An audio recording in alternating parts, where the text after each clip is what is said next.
Munir sir, आपको लगता है कि जो राउंड 2 है इसमें कोई मसला हल हो जाएगा, या डू यू थिंक कि ये राउंड 3 भी हो सकता है, 4 भी हो सकता है? ये पहली चीज तो ये देखना है कि राउंड 2 होता है या नहीं होता। अब हमें हमारी ख्वाहिश तो है कि ईरान शिरकत करे इसमें, और इंशाल्लाह सर, जराए से खबरें आ रही हैं कि ईरान शिरकत करेगा। जी अच्छा होगा। जी। अहम ये फैसला अगर उन्होंने किया शिरकत करने का तो बहुत अच्छा होगा। मेरे ख्याल में यहाँ राउंड दूसरा राउंड में कुछ चीज़ें शायद हल हो सकें। जो सीज़ फायर की एक्सटेंशन है वो हो सके, जो नाकाबंदी कर दी है अमेरिका ने और हॉर्मूज़ के ऊपर ईरान ने, उस पे शायद कुछ अंडरस्टैंडिंग हो सके। और कोई एक फ्रेमवर्क के ऊपर मायदा हो सके कि भी किस चीज़ों पर जो अहम चीज़ें हैं, न्यूक्लियर है, ये सैंक्शंस हैं, आगे एश्योरेंसेस की जो ज़रूरत है, और इन सब चीज़ों पे कोई अगर ब्रॉड अंडरस्टैंडिंग भी हो जाए, ब्रॉड एग्रीमेंट भी हो जाए, वो काफ़ी यानी अहम डेवलपमेंट होगी अगर हासिल हो सके तो। सही। एंड सर, 22 अप्रैल से पहले आपको लगता है कि अगर जस्ट इन केस कुछ चीज़ें प्रोलॉन्ग होती हैं तो सीज फायर एक्सटेंड होगा, इन योर ओपिनियन? ये देखें, अगर ईरानी इस राउंड में आते हैं, जैसे आप कह रहे हैं कि जी ताज़ा बिल्कुल, खबर ये ये, खबरें आ रही हैं।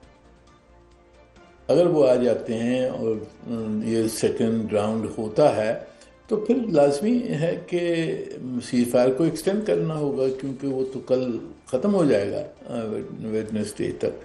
तो सीज फायर अगर मुज़ाकरात दोनों तरफ, दोनों पार्टीज चाहती हैं कि मुज़ाकरात जारी रहें, तो सीज फायर को तो एक्सटेंड करना होगा। मेरे ख्याल में ये एटलीस्ट ये एक्शन तो ली जा सकती है इस्लामाबाद में। मुदस्सिर साहब, बताइएगा कि आपकी तो क्योंकि मुलाकातें भी हुई हैं, आपने चीज़ों को बहुत करीब से कवर किया है, ग्राउंड वर्क क्या है पाकिस्तान के लिए? कितना मुश्किल है दो दुश्मनों को आमने सामने बिठाना राउंड 2 में? अच्छा देखिए, अमेरिका तो तैयार भी हो गया। अमेरिकन प्रेसिडेंट ने बड़ा वाज़ेह, बल्कि एक बार नहीं 2-3 बार उन्होंने दिया है।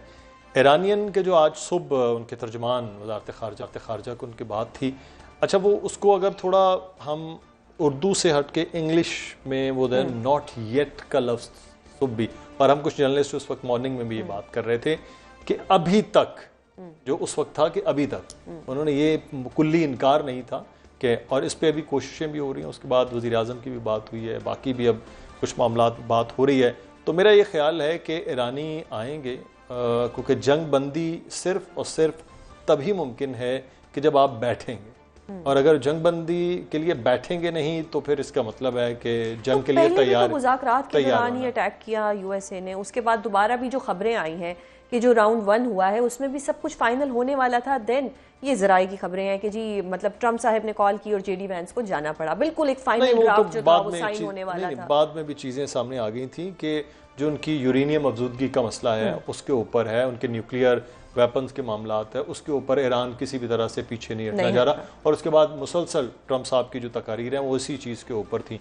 लेकिन एक चीज़ मैं आपको छोटा सा याद दिलाऊं, जब पहले भी अमेरिका और ईरान का इसी यूरेनियम के मामले पे डिस्कशन हो रही, मुनीर अकरम साहब ज़्यादा बेहतर उसको एलेबरेट भी कर लेंगे, 20 मंथ्स लगे, 20 महीने लगे थे उस वक्त बातचीत, और जंग नहीं थी। हाँ, जंग नहीं थी, लेकिन मैं आपको सिर्फ एक कि जंग नहीं थी उस वक्त, नॉर्मल हालात में थे, लेकिन बातचीत करते करते आप को तकरीबन 1.5 साल से जायद का अरसा गुजारने के बाद हुआ। अब हम थोड़ा बहुत ज़्यादा जल्दी में शायद वो लग रहे हैं कि फौरी तौर पर हम बैठने के बाद बात हो जाए, बात होने के बाद चीज़ें 47 साल लगे हैं, दोनों मुल्कों के आपस के इख्तलाफात हैं, उसके बाद वो अब इस वक्त जंग में हैं, अपनी अपनी ग्राउंड्स पर हैं, अपनी अपनी चीज़ें मनवाना चाहते हैं, उन्हें अपनी आवाम को भी, कौम को भी वो भी बताना है, और कोई ऐसा फैसला वो ना करें उसके लिए भी है। अब पाकिस्तान जो है वो अपनी कोशिश कर रहा है, और उस कोशिशों का पूरी दुनिया में इनिशियली एक एमओयू साइन हो जाएगा और बाद में जो मजीद चीजें हैं वो अरे इस पे हम कुछ नहीं कह सकते कि वो रहे, लेकिन सबसे पहले जो होगा वो जंग बंदी होगा। जो आप बात करें, जंग बंदी हो गया, cease fire. Do you trust Trump कि वो जंग बंदी पे रहेंगे? नहीं, पहले भी तो रहे हैं, अभी जंग बंदी का you never know, Trump has a personality. Munir साहब, आपसे एक चीज जानना चाहूंगी कि बहुत ज्यादा एक इशू है, लबनान का मसला भी है, यूरेनियम इनरिचमेंट भी है, ओवरऑल अगर ईरान की बात की जाए तो ईरान की क़यादत को भी शहीद कर दिया गया, वहाँ पे बच्चियों का जो स्कूल था उस पर भी हमला हुआ। क्या ईरान यूरेनियम इनरिचमेंट पे मान जाएगा और क्या वो अमेरिका के हवाले कर देगा अपनी यूरेनियम? जी देखिए, ये न्यूक्लियर जो जौहरी ताकत की जो मसले हैं उसमें दो तीन नुक्ते हैं जिसके ऊपर फैसला करना है। पहला नुक्ता तो ये है कि जी इनरिचमेंट होगी या नहीं होगी। ईरान कहता है मेरी राइट है, एनपीटी के तहत मेरी राइट है कि इनरिच में कर सकता हूँ। अमेरिका कहता है आपने नहीं करना है। अब जो कॉम्प्रोमाइज़ मेरे ख्याल में जो निकलेगा वो ये होगा कि ईरान की जो राइट है वो मानी जाएगी कि हाँ इनके पास राइट है, पर वॉलंटरली उन्होंने कोई अरसे के लिए इनरिचमेंट बंद कर देनी है, सस्पेंड कर देनी है। तो कितना वक्फा होगा? अमेरिका ने 20 साल कहा, इन्होंने 3 साल कहा, फिर 5 साल कहा। तो कहाँ न कहाँ जाके उसके ऊपर फैसला होगा कि कितने अरसे तक इनरिचमेंट ईरान नहीं करेगा। दूसरा मसला जो है वो जो 400 किलोग्राम्स इनरिच्ड यूरेनियम उनके पास है, इनरिच टू 60%, वो बहुत करीब है वेपन्स ग्रेड के, और अगर थोड़ा सा और उसको इनरिच किया जाए तो वो वेपन्स ग्रेड बन सकता है। तो अमेरिका चाहता है कि जी वो उसको ईरान अमेरिका के हवाले कर दे। ईरान ने कहा ईरान ये भी तो कहता है कि हमारा ये एम नहीं है न्यूक्लियर बॉम्ब बनाना।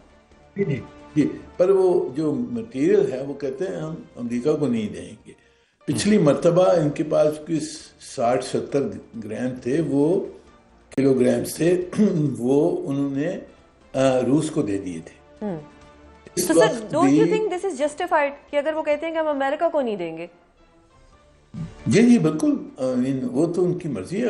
अगर मसले को हल करना है तो उसके बहुत सारे तरीके हैं। अगर अमेरिका को नहीं देते कोई और किसी और को दे दें। उन्होंने ये भी प्रपोज किया है कि जो इनरिच 60% इनरिच्ड है इसको हम ब्लेंड कर देंगे, ब्लेंड डाउन करेंगे और इसको 3% पे ले आ सकते हैं। तो ये इस किस्म का कोई ना कोई फैसला होगा कि ये जो मटेरियल है इसको किस तरह से हैंडल किया जाए। सही। और सर आप जी प्लीज आप कंटिन्यू करें, देन लास्ट क्वेश्चन। तीसरा जो मसला है वो सेफ गार्ड्स का है। ईरान के पास अब बहुत सारी फैसिलिटीज़ बनी हुई हैं, कोई रिएक्टर्स हैं, इनरिचमेंट फैसिलिटीज़ हैं, फ्यूल फैब्रिकेशन फैसिलिटीज़ हैं। वो चाहेंगे कि अमेरिकन चाहेंगे कि सब फैसिलिटीज़ के ऊपर फुल स्कोप सेफ गार्ड्स आई कि हों उनको, और इंस्पेक्टर्स को इख्तियार हो कि कहाँ भी वो जाना चाहते हैं वहाँ चले जाएं।